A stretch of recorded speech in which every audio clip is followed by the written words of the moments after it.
llevar adelante esta semana de la biodiversidad. Un elemento tan importante, tan necesario, el de recuperar, conservar nuestra biodiversidad, nuestro medio de vida. Mavi, compañeros, compañeras, si les parece, yo voy a hacer una exposición de aproximadamente 30 minutos, quizá un poquito más, a veces traiciona un poco el tiempo, y posteriormente un momento para el debate, para preguntas, para consultas. Creo que estaríamos llegando hasta las 6 aproximadamente con este intercambio. Y bueno, me han invitado para conversar sobre el tema de la crisis agroalimentaria en el Paraguay, en el marco o en el contexto de lo que es el debate, la discusión sobre la soberanía alimentaria, un concepto bastante importante y necesario para nuestra sociedad, para nuestro país. Y voy a colocar varios elementos. Creo que es momento de complejizar un poco nuestra mirada de la realidad social, porque la realidad es compleja y requiere un abordaje multidisciplinario desde varias perspectivas, ¿verdad? Considerando varias dimensiones, varios elementos. Entonces voy a hacer una exposición con muchos elementos y bueno, a partir de eso podemos generar un diálogo. Este tema de la crisis agroalimentaria lo situamos en el contexto actual. No es un contexto cualquiera.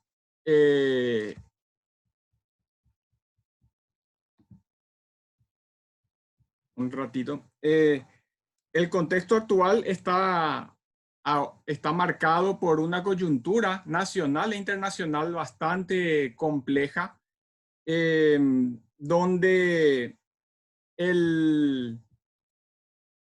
la pandemia del COVID-19 ha generado, bueno, un montón de problemas, un montón de nuevas situaciones en nuestros países, y desnudando diferentes falencias, diferentes problemas que nos afectan como sociedad.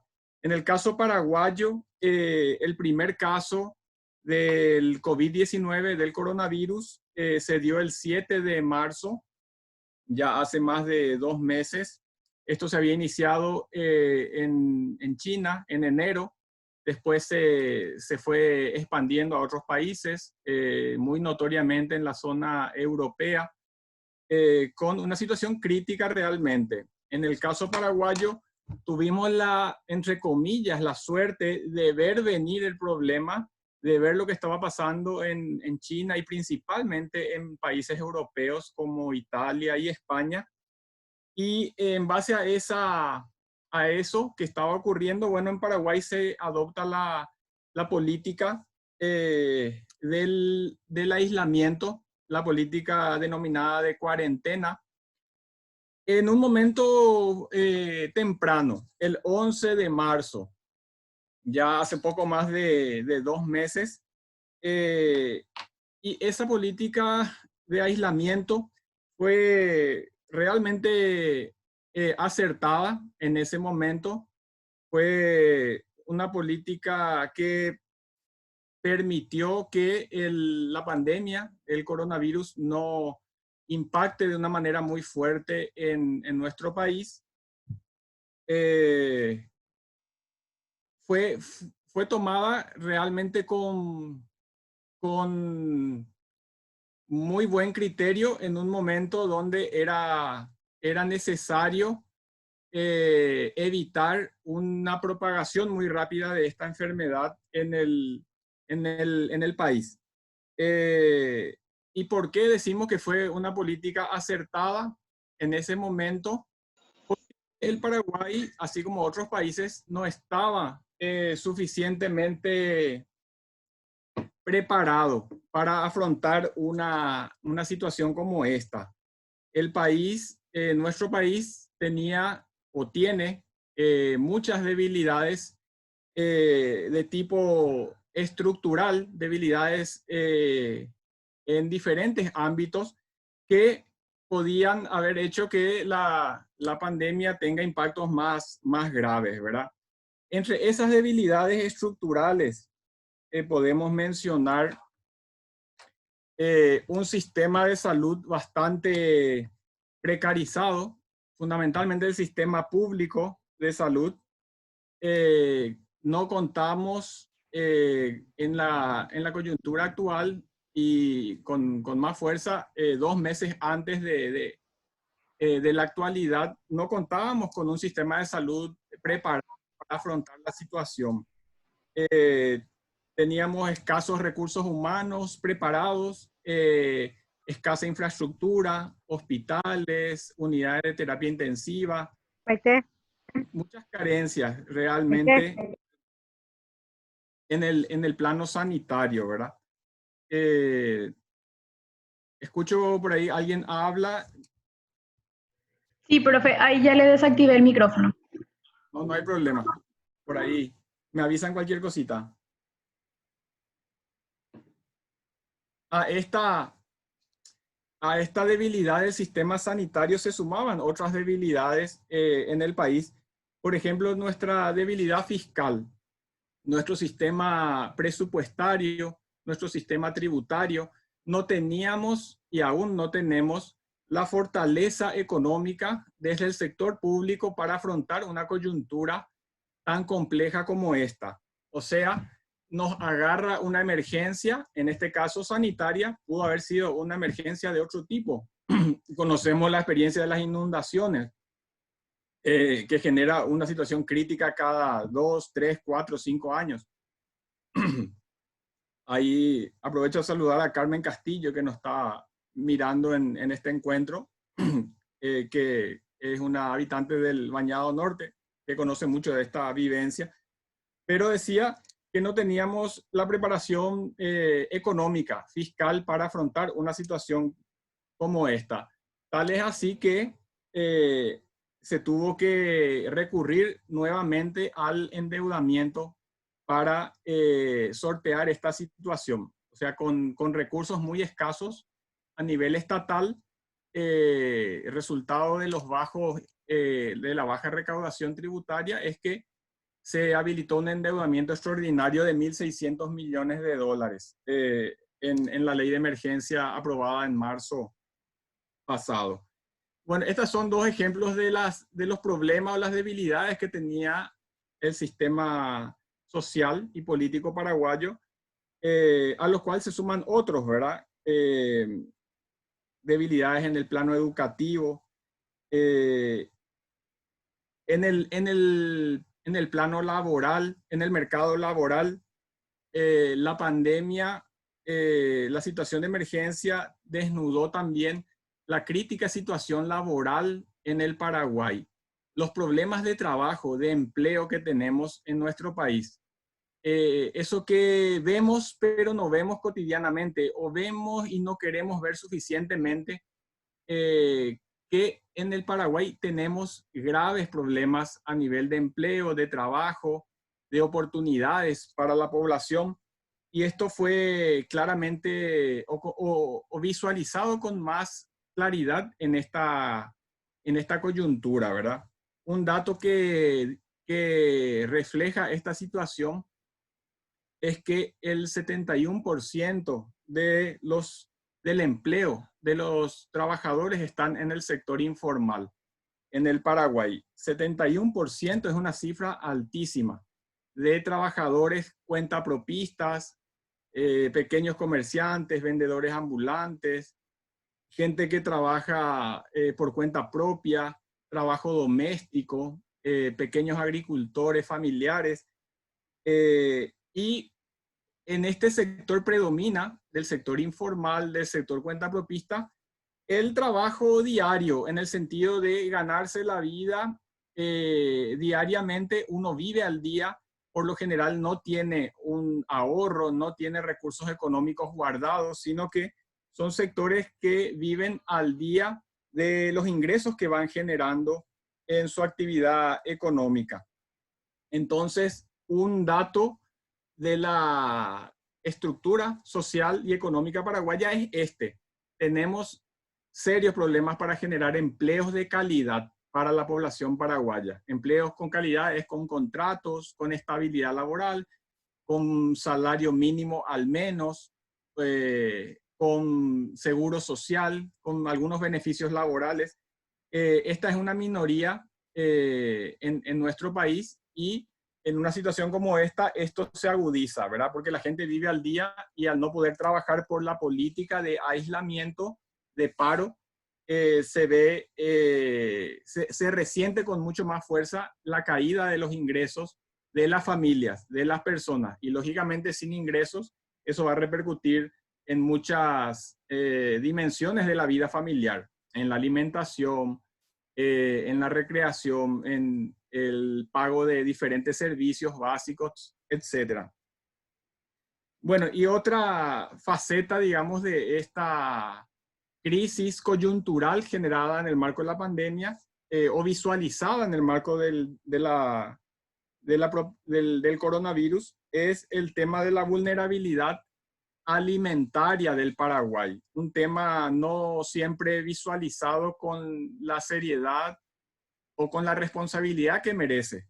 En nuestro país tenemos problemas de alimentación muy serios, problemas productivos, problemas de abastecimiento de productos y problemas de consumo en la calidad del alimento que consumimos como sociedad y en la cantidad de alimento que accede la población paraguaya.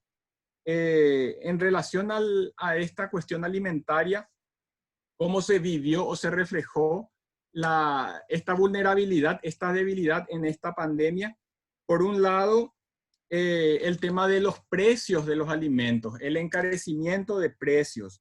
Recordarán ustedes que en aquel momento, o sea, a los pocos días de haberse iniciado la política de aislamiento, hubo una serie de críticas, denuncias, de encarecimiento de precios en los supermercados principalmente como principales focos de distribución de alimentos, de acceso a alimentos en el país.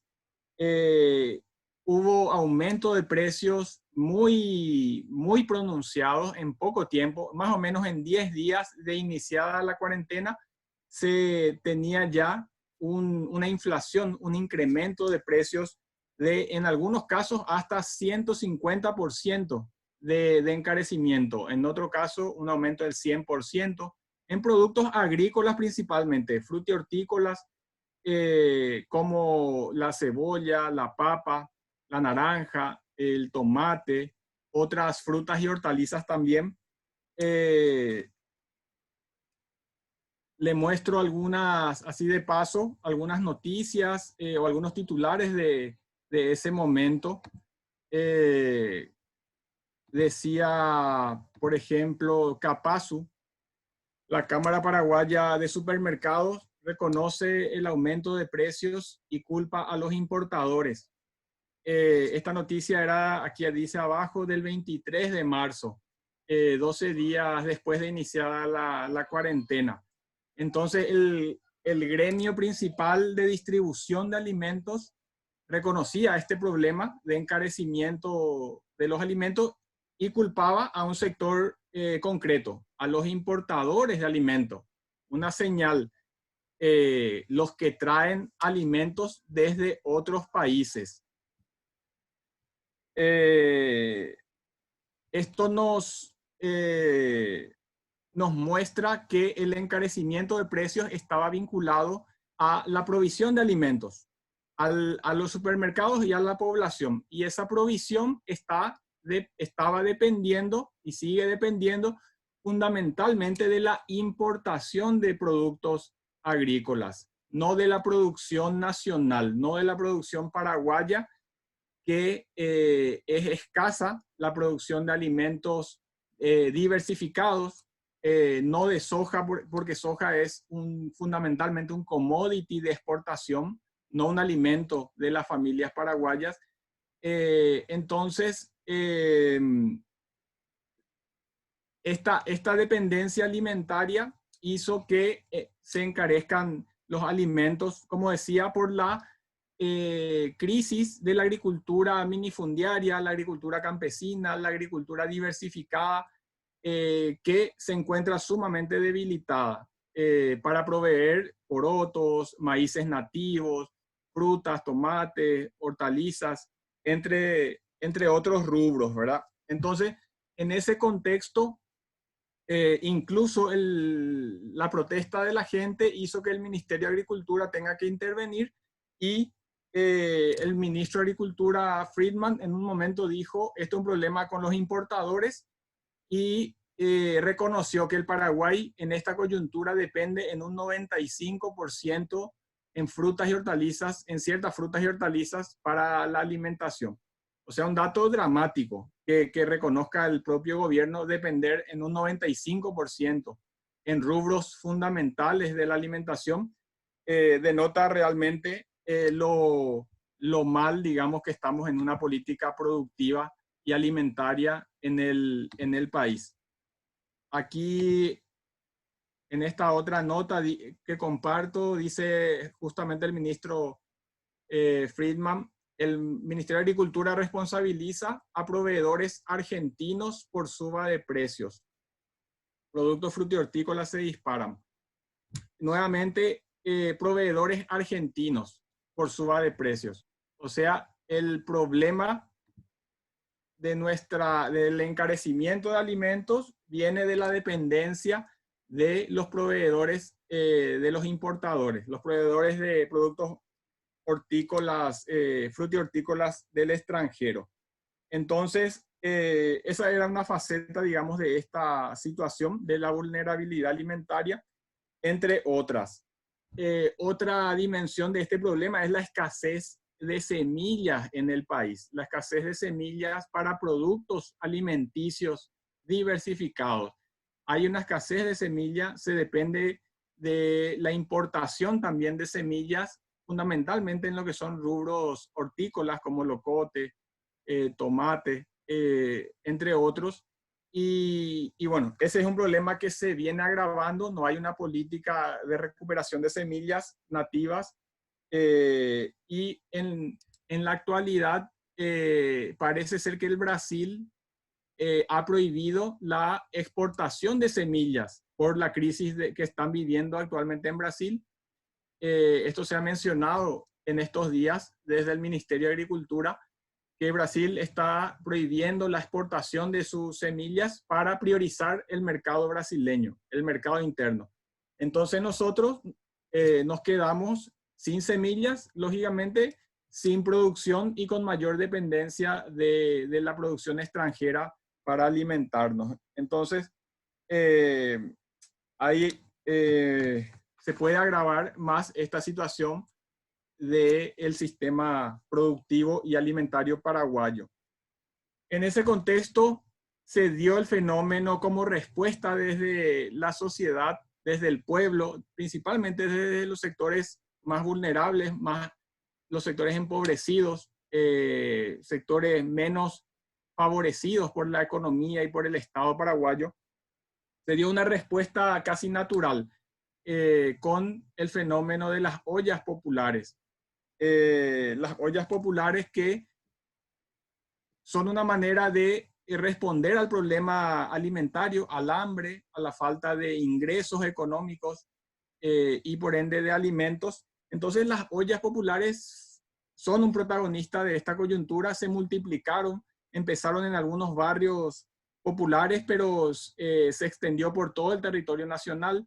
Hoy en día, lastimosamente, no tenemos estadística de cuántas ollas populares hay, cuánta gente está comiendo de esas ollas, cuánta gente está trabajando en ellas, pero es un sistema de protección social espontáneo, es un sistema de la sociedad en base a solidaridad, en base a autogestión, que viene a cubrir la ineficacia, digamos, del Estado en materia social.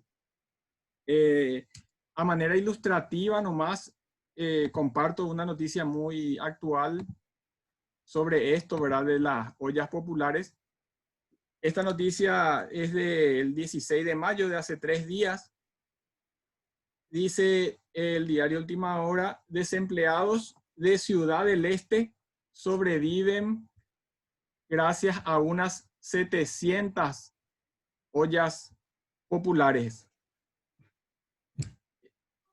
A mí me impresionó un poco este dato, ¿verdad? Imagínense lo que es esto: 700 ollas populares en Ciudad del Este.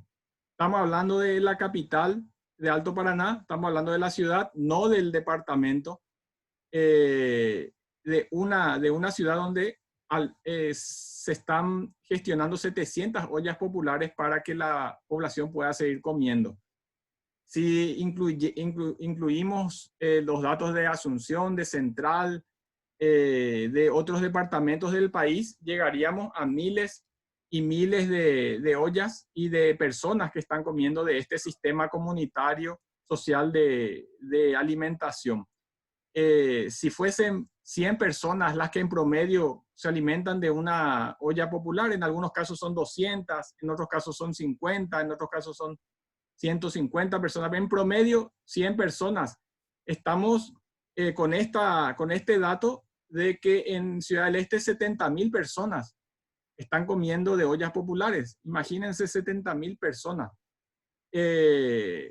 Casi el 30% de la población de esa ciudad. Y bueno, esta es una muestra de lo que está sucediendo a nivel país. En Paraguay es caro comer, la gente no tiene ingresos suficientes, no solo en esta situación de pandemia, sino en general. Entonces, estas respuestas como el de las ollas populares tienen una fuerza tremenda, sin haber sido una política pública impulsada desde el sector público y sin haber sido un negocio impulsado desde el sector privado. O sea, no es ni negocio ni política pública, y ha tenido un crecimiento exponencial en todo el país por la necesidad que existe, por el hambre, por la falta de respuesta y por la urgencia de solucionar lo más elemental, que es la alimentación. Entonces, esta coyuntura tiene todos estos elementos, entre otros, ¿verdad? Que no puedo citar. Y tiene que ver con un modelo económico y un modelo político, un modelo de sociedad, que es el modelo paraguayo, que tiene muchos problemas. Y aquí ya salimos de la coyuntura del coronavirus. El coronavirus vino a agudizar nuestras contradicciones o nuestras precariedades, a mostrar con más crueldad, con más crudeza estas situaciones. Pero el problema viene de mucho antes, no ni siquiera de años antes, sino de décadas, de todo un modelo económico y social instalado en el país. Tampoco el Paraguay es el único país con problemas económicos y sociales. Estamos en el marco de una crisis económica mundial. El modelo económico a nivel mundial está en crisis. Por ello hablamos de la crisis del cambio climático. La naturaleza está destruida, sigue siendo destruida aceleradamente, generando el calentamiento global y montones de otros problemas. Esto es en el marco de un sistema económico donde el lucro, la ganancia, digamos, son el eje principal, el objetivo principal, sin importar la conservación ambiental, la justicia social, la inclusión social, que queda relegada a un segundo lugar. Entonces, muy rápidamente, esta crisis económica mundial se ve en esta destrucción de la naturaleza. El desempleo y el subempleo que existe a nivel mundial es enorme, no solo Paraguay, España, Estados Unidos, países de todos los continentes están con problemas muy graves de desempleo o subempleo. La desigualdad económica sigue creciendo. Sigue existiendo esto de que unos pocos tienen demasiado recurso, demasiadas ganancias, demasiado capital, y muchos miles, millones no tienen nada, no tienen trabajo, no tienen acceso a vivienda, muchas veces ni siquiera a salud o educación. Entonces las desigualdades también se profundizan. Y este marco de crisis mundial Paraguay se inserta o es parte de esa película, es parte de esa dinámica económica y social, porque Paraguay está inserto en la economía mundial globalizada, pero en una relación desventajosa. Paraguay es un país inserto a la economía mundial, exportando materias primas de bajo valor agregado e importando productos de alto valor agregado, industriales, tecnológicos. Somos muy dependientes del capital internacional, de los créditos internacionales, de la tecnología. Entonces, nuestro modelo económico de tipo agroexportador muestra estos problemas.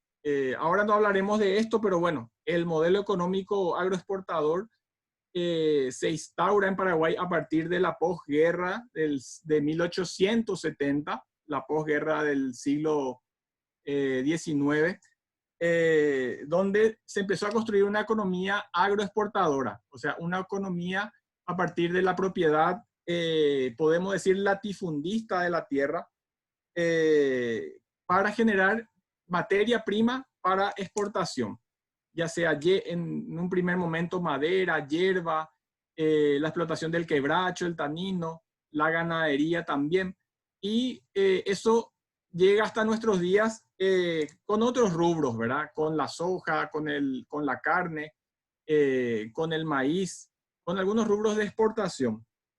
Entonces, se instaló un modelo económico que ha concentrado la tierra como característica fundamental. Algunos datos rápidos sobre la tierra en Paraguay es fundamental. La tierra genera riqueza y genera pobreza. La tierra, la propiedad de la tierra, el acceso a la tierra genera bienestar y genera malestar, genera exclusión. Según el censo agrícola último que se hizo en Paraguay en el 2008, el 3% de las fincas más grandes, de los grandes propietarios, concentran el 85% de la tierra en Paraguay. O sea, Paraguay tiene una concentración extrema de tierra en comparación con otros países. Y esto fue reconocido incluso en publicaciones de la FAO y del Banco Mundial. Al tiempo de tener mucha tierra, muy rica tierra, muy fértil, muy productiva, el Paraguay tiene casi 300.000 familias sin tierras, familias en el sector rural que no tienen acceso a la tierra, que viven en tierra de otras personas, de familiares, tierras ocupadas, o pagando alquiler en algún lugar, arrendando, en situación de pobreza. En, en síntesis, tenemos mucha tierra, pero muy mal distribuida. Nuestro sistema económico se consolidó para exportar ciertas materias primas, como le decía, principalmente dos ejes productivos. El eje de soja, que ocupa 3.500.000 hectáreas en la actualidad en el país, y el eje ganadería, que según el último censo agrícola, en el Paraguay había 17 millones de hectáreas de pasturas, de tierra para ganado. Entonces, el sistema económico paraguayo está organizado a partir de estos dos ejes productivos principales. El sojero, que llega casi a 4 millones de hectáreas de monocultivos, y el ganadero con casi 17 millones de hectáreas. En contrapartida, tenemos que los rubros de la agricultura familiar, los rubros campesinos, hoy en día son menos que el 6% de todos los cultivos existentes en el país. Del 100% de los cultivos, de las hectáreas cultivadas, menos del 6% corresponde a agricultura familiar campesina. Resultado de este modelo económico que apoya los cultivos de exportación, los rubros de exportación con capital, con créditos, con facilidades, con bajos impuestos, pero al pequeño agricultor no existe ese apoyo. Y esto ha resultado en la migración de miles de personas del sector rural hacia las ciudades. Las últimas estadísticas de malnutrición en Paraguay de hace un par de años habla de 840.000 personas sufren hambre en Paraguay, o sea, están subalimentadas, tienen una alimentación deficiente y casi en la actualidad casi 2 millones de personas están en situación de pobreza, lógicamente con problemas de alimentación también. En resumidas cuentas, el modelo productivo y alimentario paraguayo es un modelo dependiente que genera inseguridad alimentaria, inseguridad económica, inseguridad en la vida de la gente, o por lo menos de una gran cantidad de personas en el Paraguay. Dicho esto, me quiero referir brevemente al papel del Estado. El Estado forma parte de este sistema, del modelo económico y político vigente en el Paraguay, y no es cualquier Estado. El sector público es un Estado, tampoco podemos entrar demasiado en detalles, pero en resumidas cuentas tenemos un gobierno, no el actual solamente, un sistema político y un sistema estatal capturado. No tenemos un sistema político estatal democrático, estrictamente democrático, representativo de todos los sectores sociales, sino tenemos un sistema político capturado por élites económicas, élites de mucho poder, grupos económicos de mucho poder, que inciden para definir las políticas públicas, definir las leyes, definir la política de impuestos, definir la política de reforma agraria o de tierra, definir la política ambiental, definir los créditos, la política crediticia, entre otros muchísimos aspectos, ¿verdad? Este Estado capturado, digamos, por grupos de poder, favorece el crecimiento de este modelo económico y social, el modelo agroexportador, y lo favorece en la política de tierra, en la política impositiva y también en la permisividad con la destrucción ambiental. La deforestación que sufre el Paraguay en el Chaco, que sufrió en la región oriental por décadas, es directa responsabilidad y complicidad del Estado, de los políticos, asociados con actores privados también. Y a este sesgo en la gestión del Estado se complementa con el tema de la corrupción. O sea, un Estado extremadamente corrompido históricamente, como rasgo distintivo ya desde los años 70, con Itaipú y otras obras.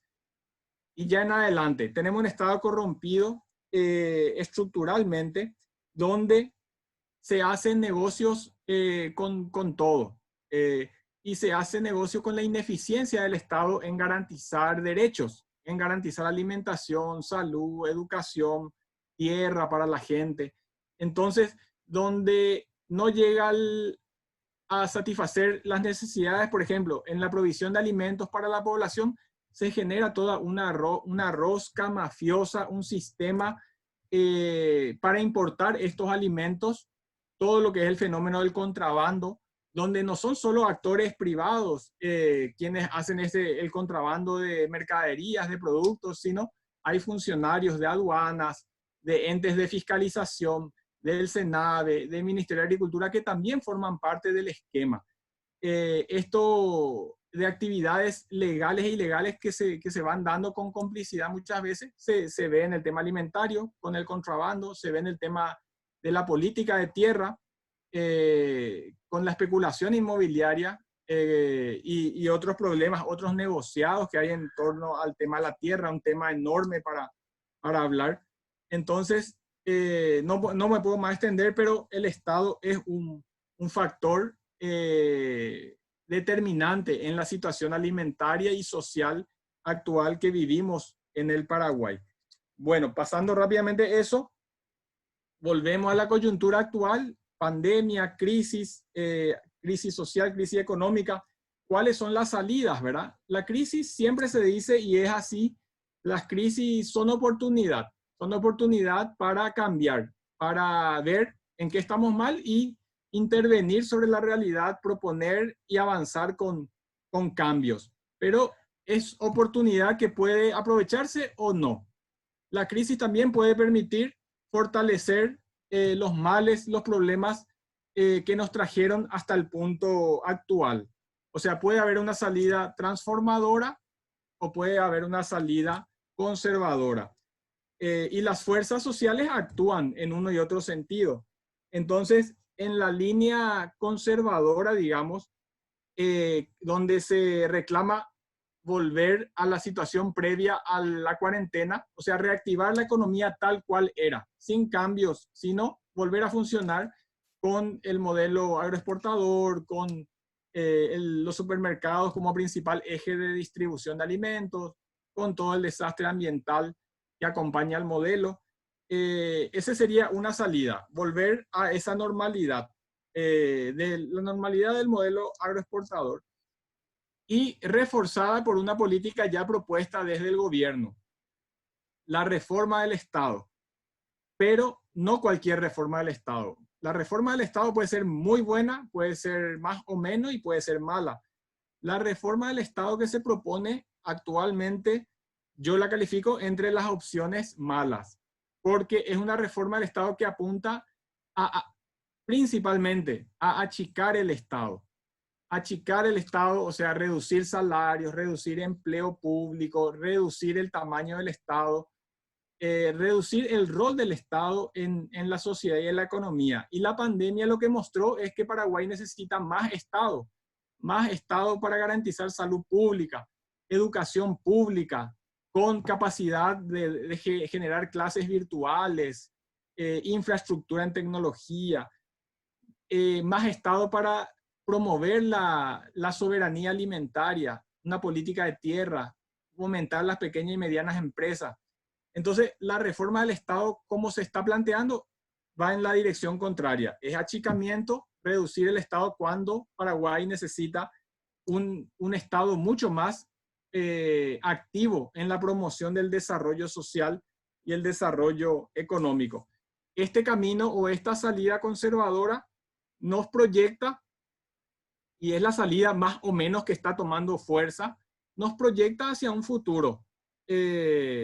¿Y a qué futuro? Y un futuro de crisis social, un futuro de falta de oportunidades, de un modelo de mucha desigualdad económica y social, de mucha destrucción del medio ambiente como venimos padeciendo, y situaciones de hambruna incluso, o sea, de alimentos caros y de mala calidad generalizado. Entonces, son escenarios de mucha convulsión social, pero también la crisis es oportunidad y hay alternativas.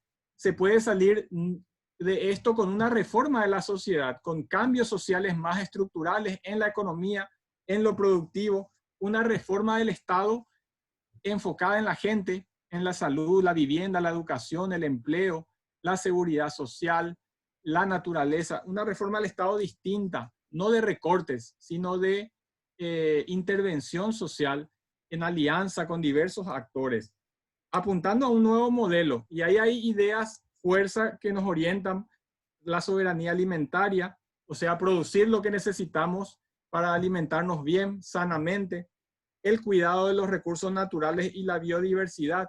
Bueno, estamos hablando en la semana de la biodiversidad, un modelo que privilegie la conservación ambiental, no los monocultivos a gran escala que generan deforestación y contaminación. La agroecología es un elemento también que nos guía en esa dirección, la producción sin venenos, con insumos generados en las propias fincas. Las energías renovables es un camino que tenemos que priorizar también, no la dependencia del petróleo, sino la luz, la energía solar, la energía hidroeléctrica, entre otras alternativas. Y apostar a las pequeñas fincas, las fincas de 5 hectáreas, de 10 hectáreas, de 1 hectárea en las zonas urbanas, periurbanas, pequeñas fincas que son más eficientes que las grandes fincas, las de 5.000, 10.000 hectáreas, y generan muchos mejores resultados ambientales, ambientales, sociales y económicos, en base a un modelo de producción tradicional, campesino, indígena, que tiene muchas fortalezas. Y para terminar, en relación a esto último, esto es un debate, el modelo del agronegocio y el modelo campesino. Yo defiendo, digamos, la fortaleza y los beneficios del modelo campesino, por sus resultados, por sus efectos sociales y ambientales. Y en ese sentido quería terminar con un video mostrando la realidad cortita de un asentamiento campesino que está en el departamento de Canindeyú, que se llama Crescencio González.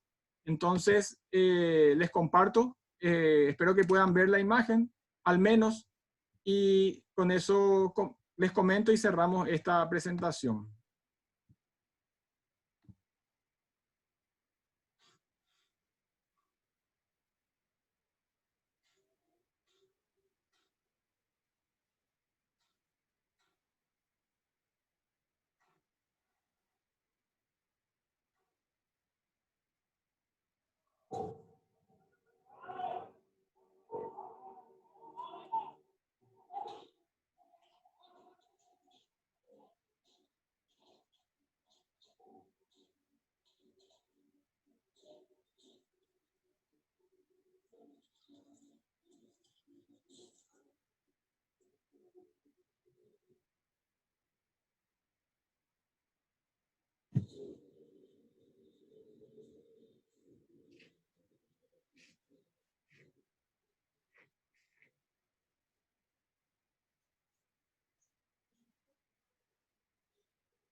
Aquí este estudio que realizamos desde el Centro de Estudios Genyoy, del cual yo formo parte, muestra los resultados del asentamiento Crescencio González, que tiene 5.000 hectáreas, en comparación con una estancia de agricultura mecanizada del departamento de Canindeyú también.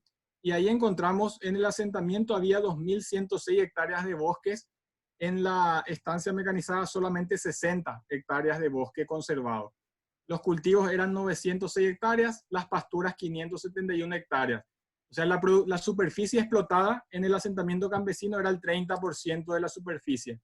En el caso de la estancia era el 96% la superficie explotada con fines productivos.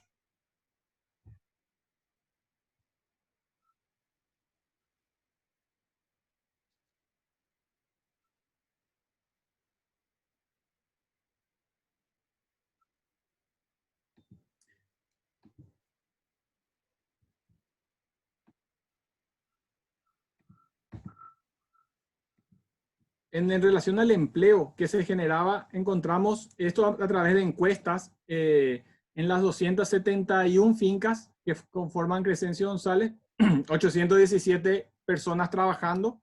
En la estancia de agricultura mecanizada, tan solo 37 personas trabajaban. Las dos tienen 5.000 hectáreas de superficie.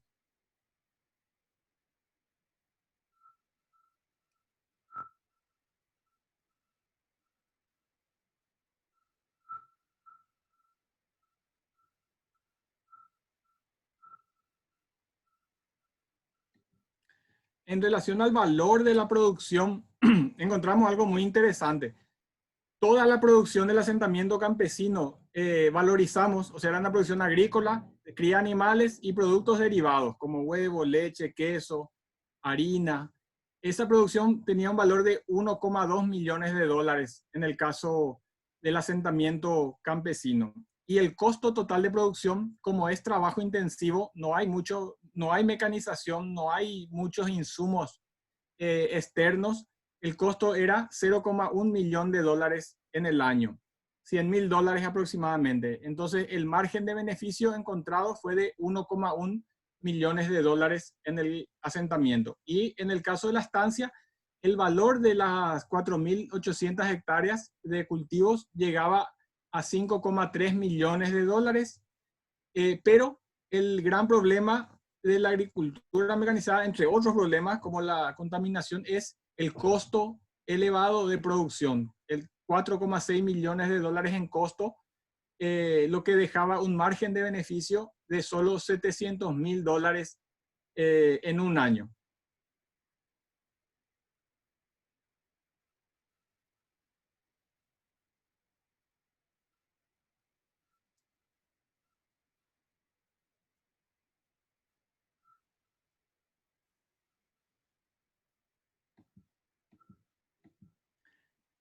A eso le agregamos algo que estudiamos, que incluimos en la valoración, que es todo el sistema de frutas, de plantas medicinales, de reserva forestal que tienen las fincas, y que en el caso campesino es muy significativo. Un valor total que estimamos en $730.000 en un año en frutas, plantas medicinales y conservación de bosque, frente a solamente $40.000 en el modelo de la estancia. Entonces el beneficio final fue de $1,8 millones en el asentamiento, monetario y no monetario. O sea, un beneficio, también se incluye los rubros, todo lo que es autoconsumo dentro de la finca, no solamente lo que se vende. Y en el caso de la estancia llegó a $740.000. O sea que el beneficio fue mayor en el modelo campesino en este estudio.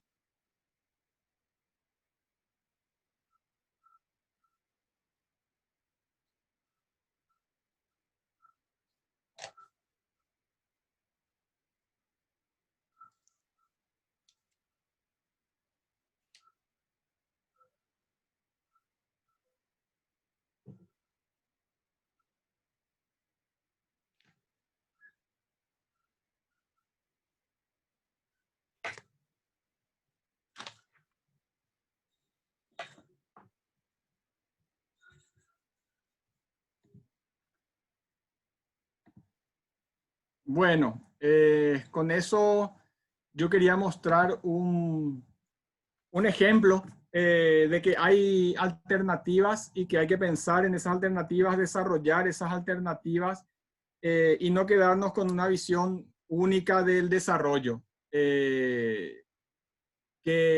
Bueno, hasta hoy al menos no, como país no nos ha resultado el camino acertado al bienestar, al cuidado de la naturaleza, a la inclusión social, al bienestar.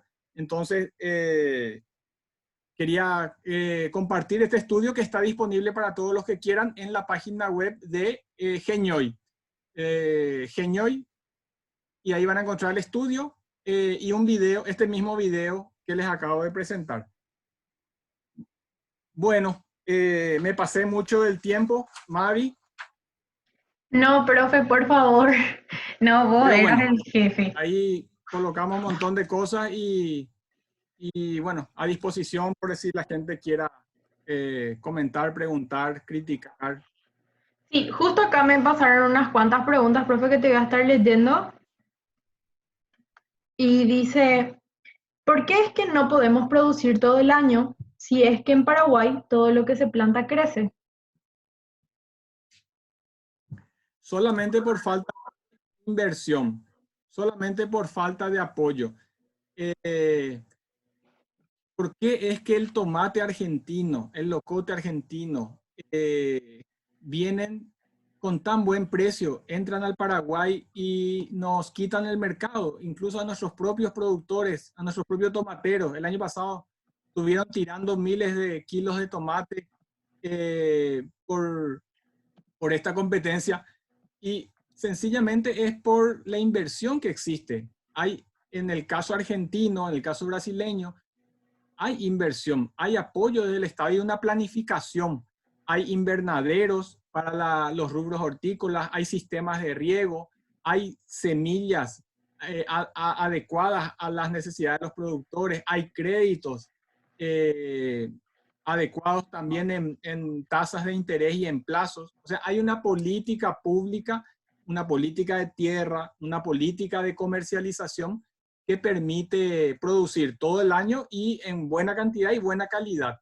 No hay mucho secreto, realmente es voluntad política, priorizar este tipo de agricultura, estos rubros, y destinarle recursos, destinarle presupuesto. Y con eso vamos a tener una diversidad de producción todo el año. Como dice la persona que hizo la pregunta, nuestro país es extremadamente productivo en términos de posibilidades. La tierra que tenemos, la fertilidad, el agua, la disponibilidad de agua dulce que tenemos, la electricidad también como un factor abundante, eh, generan condiciones ideales para la producción.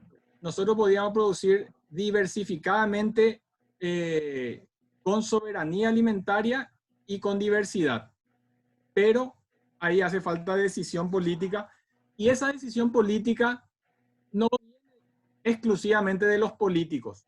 Eso también es importante. Los políticos son un reflejo de las demandas sociales. Si no hay demandas sociales en una dirección, no hay políticas sociales en esa dirección.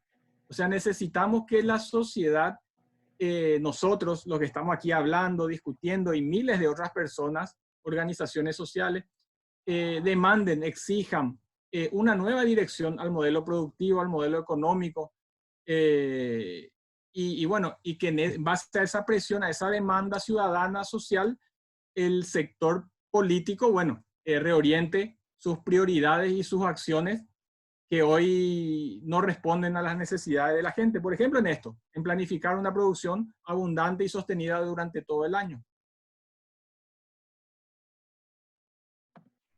Ya, gracias, profe. Acá tenemos un par más y dice, otra pregunta.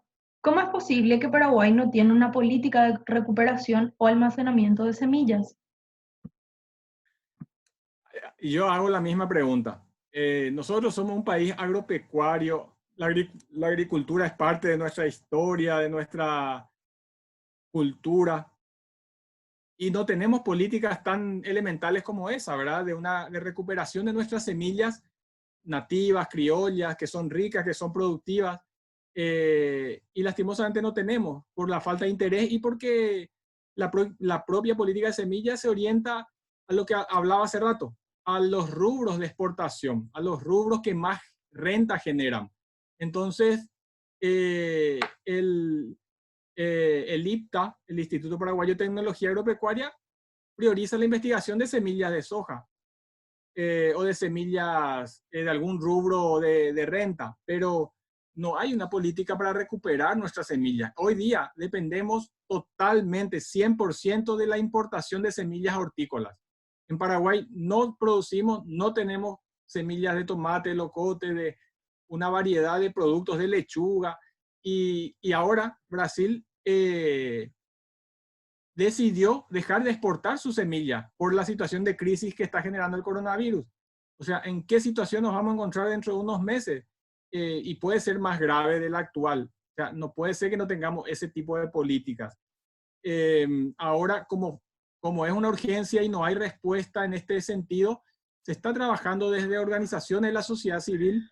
Nosotros como Genioy estamos en ese trabajo, en formar una red semillera, una red de productores de semillas en todo el país que puedan reproducir una diversidad de semillas de poroto, de maíces, de diversos rubros para el intercambio, para garantizar nuestra producción nacional, pero eso tiene que contar con apoyo del Estado. Estamos en esa dirección, pero todavía muy atrasados.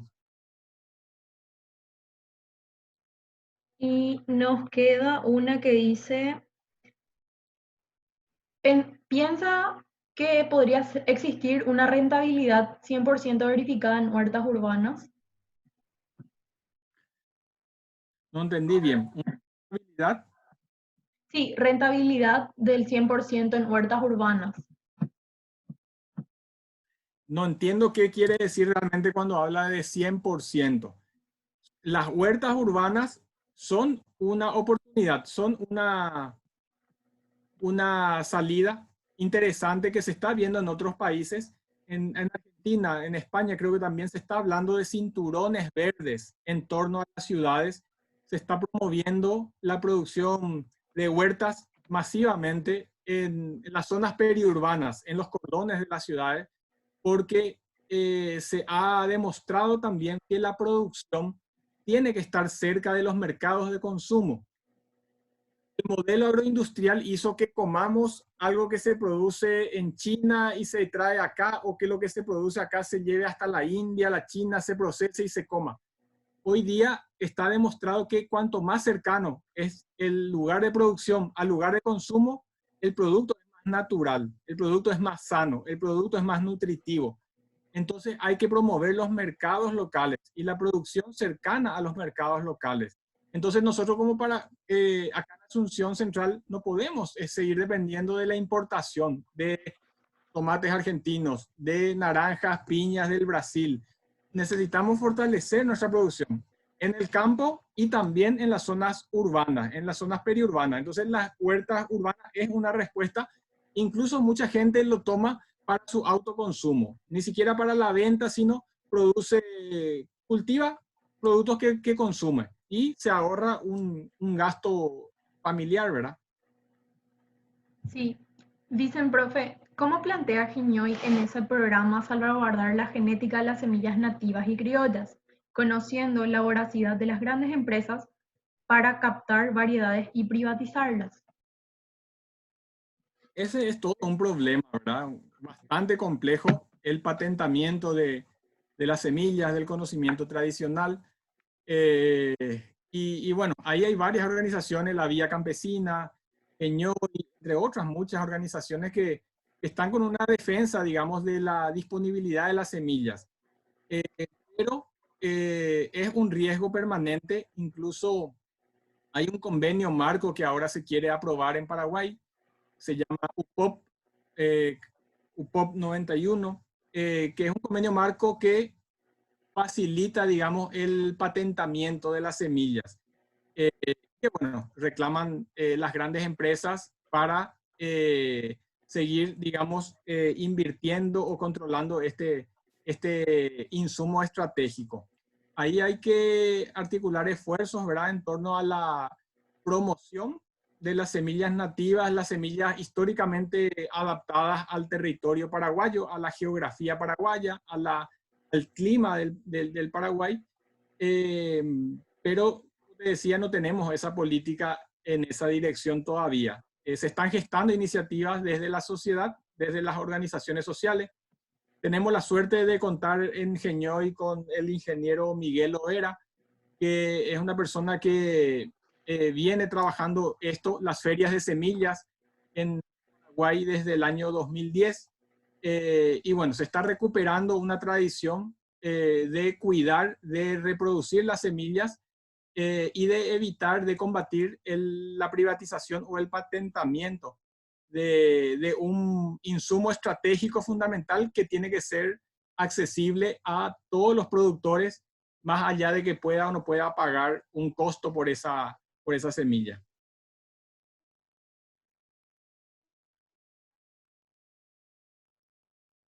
Mavi, tu micrófono. Ahí está, sí, me olvidé que muteé. Profe, no sé si a vos te sale ahí en la pantalla del chat para que puedas leer si no tenés alguna más. Preguntas. Sí,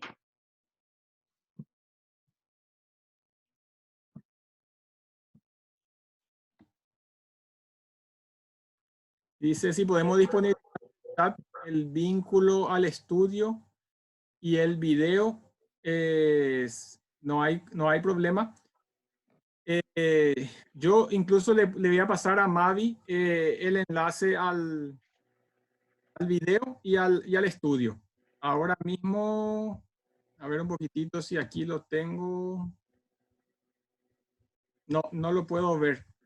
no te preocupes, profe, después me pasas y nosotros volvemos a subir a nuestras redes para que puedan acceder junto con la grabación del día de hoy. Dale, a mí me va a ser una gran alegría. Aquí lo tengo. Este estudio, que lo que acabo de presentar, es un estudio que tiene 40, 50 páginas y bueno, no están todos los detalles, digamos, de que yo les presenté, pero con Profe, más, sí, me preguntan si alguien puede activar su micrófono y decir algo sobre el tema de las semillas tradicionales. No sé qué te parece. sí, sin problema. Habilitar más tu micrófono, Isma.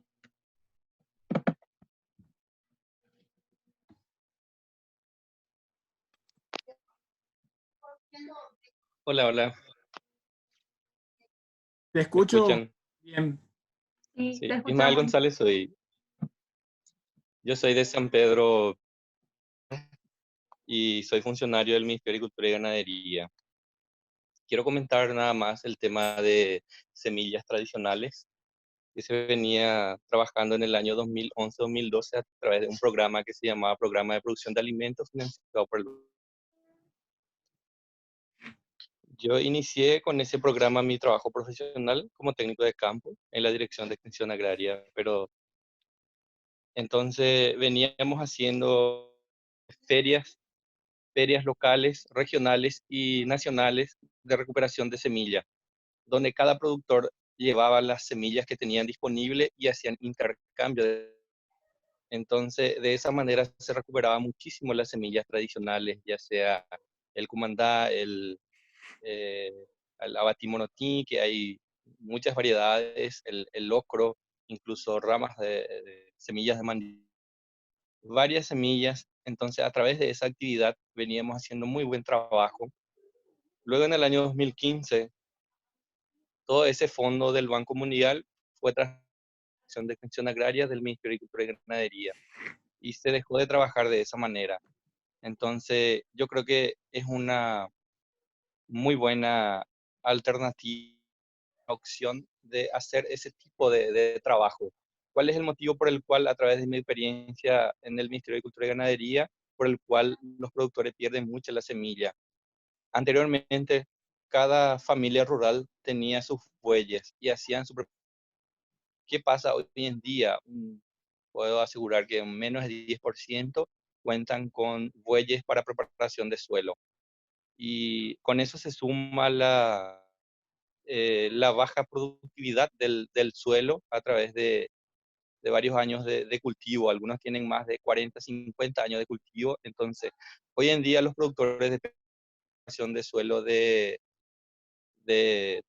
mecanizada, que es la preparación tradicional. Entonces, en las comunidades no cuentan mucho con tractores, por más que puedo hablar del distrito de Villa del Rosario, que tiene 800 y cuentan solamente con un tractor para la preparación de suelo que es de la municipalidad. Después hay dos, tres empresas privadas que también hacen ese tipo de muy continuo cuando ellos solamente no tienen trabajo en su finca, hacen ese tipo de preparación de suelo para los pequeños productores.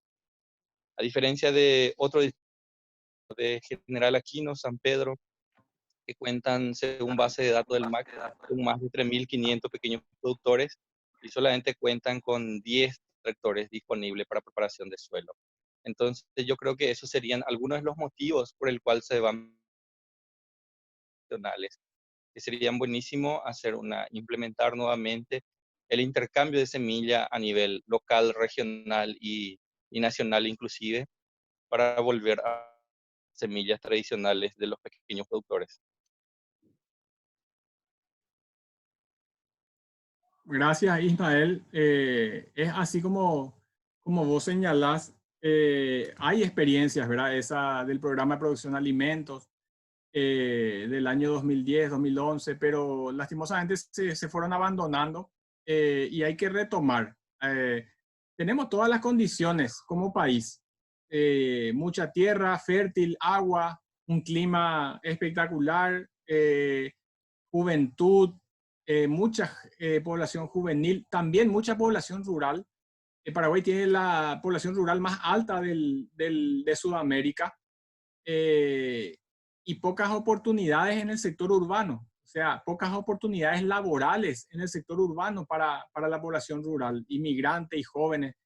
Entonces hay que recuperar la agricultura campesina y ahí hay que tener una política de semillas, una política de recuperación de suelos, como vos señalás. Los suelos se desgastan más con la práctica productiva de monocultivos o de poca rotación. Tenemos que volver a otro modelo y para eso la recuperación de suelo es fundamental. La agroecología es un paradigma también muy poco trabajado en Paraguay, que hay que darle impulso, que hay que darle fuerza, y hay montones de alternativas para producir, para recuperar semillas, para generar insumos no agresivos con el medio ambiente. Pero, como te decía, todo esto sería posible en base a una voluntad política, resultado de una presión social, una demanda social en esa dirección que hoy no tenemos. Por lo menos no tenemos con la suficiente fuerza para encaminar ese proceso.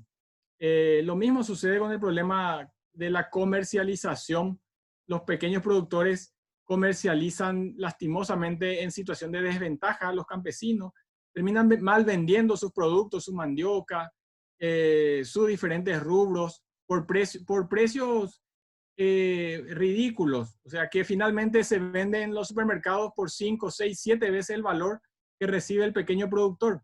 Y también ahí falta una política de apoyo a la comercialización desde el sector público o desde los municipios, desde las gobernaciones, pero requiere decisión, presupuesto y una revalorización fundamentalmente de la agricultura familiar. O sea, volver a creer que el campesino, el pequeño agricultor, es un actor del siglo XXI, no es un actor solamente del pasado, no es una forma productiva arcaica, superada, que ya tiene que modernizarse, sino que tiene virtudes y tiene potencialidades que podemos desarrollar en una economía, en una sociedad en crisis de empleo, crisis ambiental, crisis alimentaria, crisis energética, y en ese contexto se convierte en un factor estratégico de desarrollo el pequeño productor si contamos con un apoyo desde la sociedad y desde el propio Estado, ¿verdad?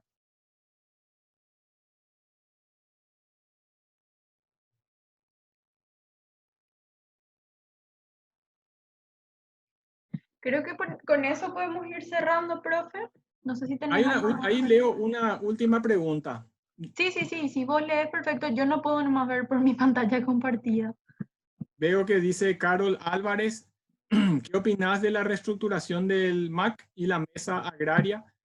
Hay organizaciones de la agricultura familiar que están accionando en este espacio.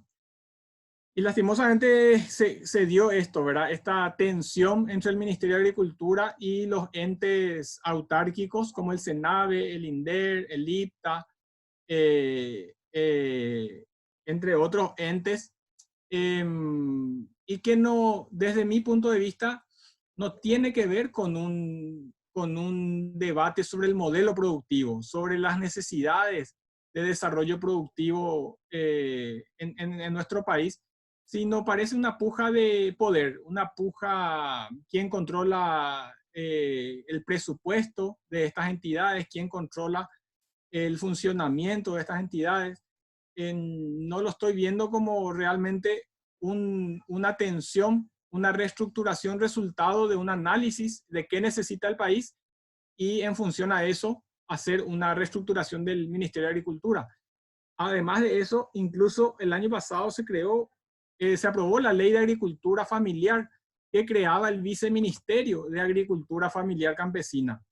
Y pasó creo que más de un año de la vigencia de esa ley y no está aprobado ese viceministerio, pero no hay en concreto nada, ¿verdad? No se avanzó en reglamentar eso y en concretar eso, ¿verdad?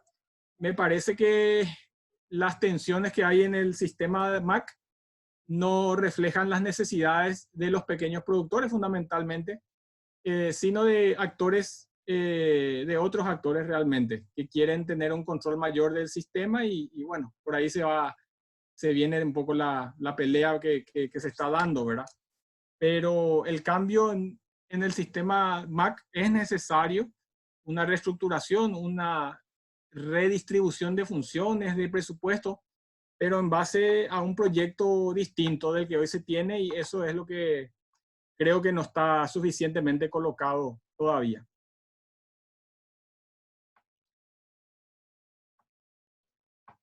Creo que Mari, esa es la última pregunta. Ok, profe, entonces voy a ir cerrando de a poquito. Quiero primero agradecerte por aceptar la invitación en nombre de la Asociación Defensores del Chaco Puporé, el Benjamin Franklin Science Corner, la Sociedad Científica del Paraguay y la Embajada de los Estados Unidos. Y también queremos invitarle a todos los presentes a que se sigan sumando. Esta es una semana entera en el marco de la Semana de la Biodiversidad, impulsada por la Red Global de Jóvenes por la Biodiversidad. Entonces, el día de hoy el eje temático fue seguridad alimentaria. Y muchísimas gracias, profe, una vez más. Nos abriste muchísimo la mente a muchas personas, en particular a mí.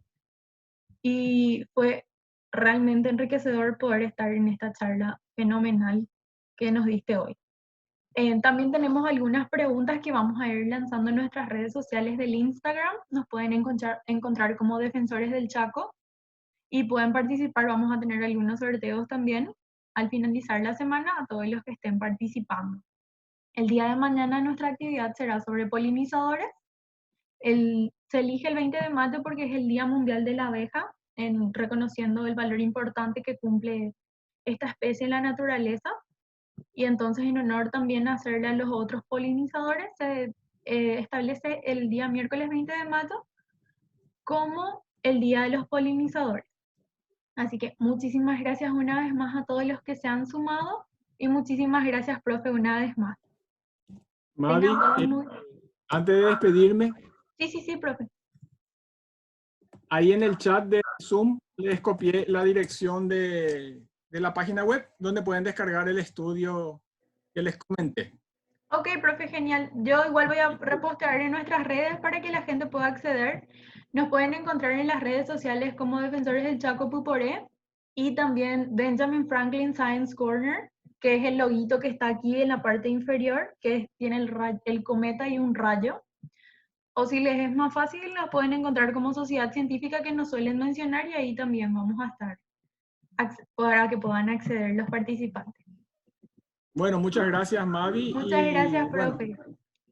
A ustedes. Que tengan buenas noches.